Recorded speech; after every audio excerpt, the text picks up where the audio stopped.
All right. Day 4. Here we go. Algebra day 4. Ooh, okay. Mr. Butenhoff. For X. Yeah, I was trying to get into it, yeah. Before that, yeah. Why is today a beautiful day for math? I mean, I want to say it is. Yeah. But I'm worried it's not, because I wish we were in school right now. This is like the first time. It's not a beautiful day? This day off right now? Not working for me. Not working for you? You wish I wish we were working. Oh, man. Wish we were in it.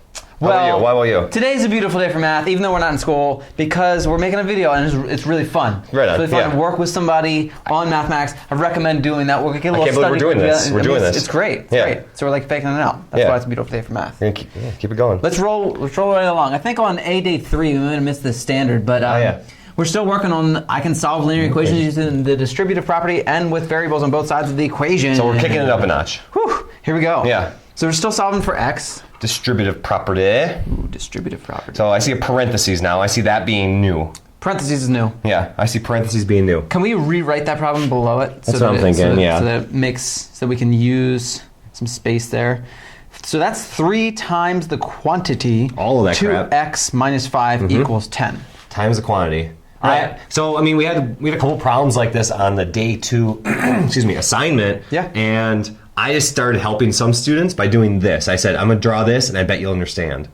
I draw the arrows. 3 to the 2x, and 3 to the -5. And they're like, oh! Yep. We multiply. Multiply. So let's do that. 3 times 2x, that's 3 times 2 is 6. 6. So there's 6x. 3 groups of 2x makes 6. 3 times 2 is 6. 3 times 5 or -5? -5. -5. So 3 times -5 is -15. -15. And that still equals 10. And now that's just like what we did last time. Awesome. Yeah. Should I keep going? Sure. All right. So I'm going to draw a line down the equal sign so I can look at my work and make sure I'm doing the same thing on either side of the equal sign. I have a -15, so I'm going to add the opposite. 15. Do the opposite. Get the x's alone. It's gone. So add 15. Both sides. Right? So 6x is going to come down. So now I have 6x equal 10 25. plus 15. Ooh, it's going to be a funky number. Okay, all right. So 6 x's, we divide by 6. Right. Divide by the number of x's. Divide by 6. 6 divided by 6 is 1, so I am left with 1x. Just leave an x there. 25 divided by 6. Well, that doesn't happen evenly. I'm going to do this still calculation right here. Let's do a little calculator option. Calculator. Wow, that's intense. Careful there. So I got 4.16666666667. 4.1666666. Can we just put repeating right here? Yeah. This is how you do the repeating sign. There's a little line above it. A whole crap load of 6. That means 6's go forever. And that's my answer. I feel like in this class, 2 decimal places were... That's good. 2 decimal places. Algebra 1, 2 decimal places. That's pretty good. That's fine. We like it. Okay, awesome. So that is the first part of the standard. I can solve linear equations using the distributive property. That's the distributive property, where you distribute the multiplication for each term. And then now we're going to do variables on both sides of the equation. So here's number 2. Okay. And I draw the line down the middle. I see x's on both sides, yeah. I see a 4x on the left side. I see 1x on the right side. Okay. So I typically, I don't know what about you, but I go for the x's first and try to deal with the x's first. Take care of all the x's. Get rid of the x's. Yep. So I have 4x and 1x, and I typically try to get rid of the smaller number of x's. It's not wrong. It's not the only method, but that's what I go for. I like it. Yeah, I like that. So that's a 4x. So I have 1x here, so I'm going to minus an x from that side. Okay. And then I have a minus an x from the other side because I have to do the same thing. So you had a positive x, you subtracted an x. Yeah, that's a positive 1x, so I subtract an x. Got it. That's cancels, gone. so then it's just the positive 9. I don't need to write the positive sign. And then 9 equals... Okay. So 4x minus an x makes... 3 x's. 3x. Plus 3. And then plus 3 still. Love it. And that's automatically, now that's just like an easier problem, right? Yeah. So so let's see, minus the 3 to get the x's alone. So 3 minus 3 is 0. So 3x equals, and then 9 minus 3 is 6. Love it. Now it's like day 1. Yep. 3 x's, so I divide by 3. Yep. Divide by 3. Yep. X equals 6 divided by 3 is 2. Perfect. Awesome. X equals 2. X equals 2. That's the answer. That is the answer. Right on. What does that mean? So that brings us to our next question. Justify your solution to number 2. Write a complete sentence to summarize. So how do we know for sure this is true? And actually, what does it even mean? This is an upgrade from last year. Yeah, that's an upgrade. That's an upgrade. That's okay. I take it back. It is a beautiful day for me. Got him. Wow, thank you, guy. All right, so we upgrade from last year. So what we're saying is x. Remember, x is a variable. X is 2. X is 2. So all we're saying is take 2 and plug it in wherever you see an x. So let's rewrite the problem.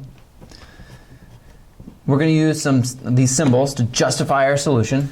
Because we're really trying to show, when does 4 times x plus 3 equal x plus 9? When does the left side equal the right side? Right. We're trying to find, it's a puzzle. It's a statement. Yeah. Is it true, right? Well, it's true when x equals 2, we think. We think. According to this method. So let's test that out. Let's do, I'm just going to plug in. So x is a variable. I'm going to use parentheses. X is 2. X is 2. So instead of the x, I put a 2. Remember, that means 4 times x, so we're going to do 4 times 2. And we're going to write the entire equation again. Every time I see an x, 2 plus 9. 9. 9. All right, so I'm going to bring my equal sign down. Oh, so parentheses again, distributive property. We can multiply here. 4 times 2 There's is only 8. one thing. 4 times 2 is 8 plus 3. This is just 2. a 2. So 2, there's nothing to multiply there. 2 plus 9. I see. Huh. So 8 plus 3. 11. 2 plus 9. 11. Sweet. It does equal. Right. Check. So let's see. This is true. That's a true statement. If you got something other than that, that means something happened either here or here, right? So let's write a complete sentence to summarize. Let's see, what should we write? You want me to write? Yeah. I don't know. It's when x equals 2. When x equals 2.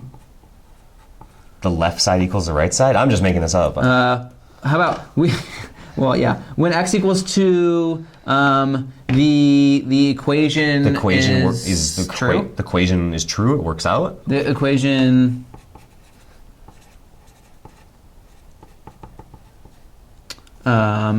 is true.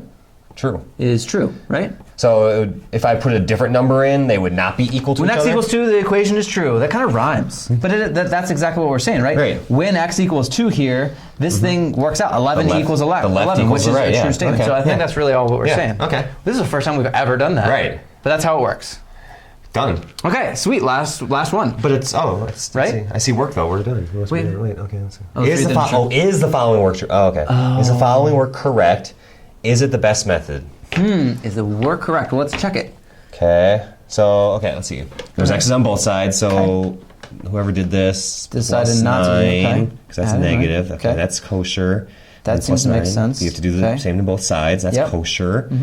That's 16. 7 okay. plus 9 is 16. Okay, that makes like sense. they That works rewrote, out. yep. Okay, and then this went off. Okay, so then minus an x from both sides because that's a positive one. That works out. That sounds logical. -3 minus 1 would be a bigger negative 4. Okay.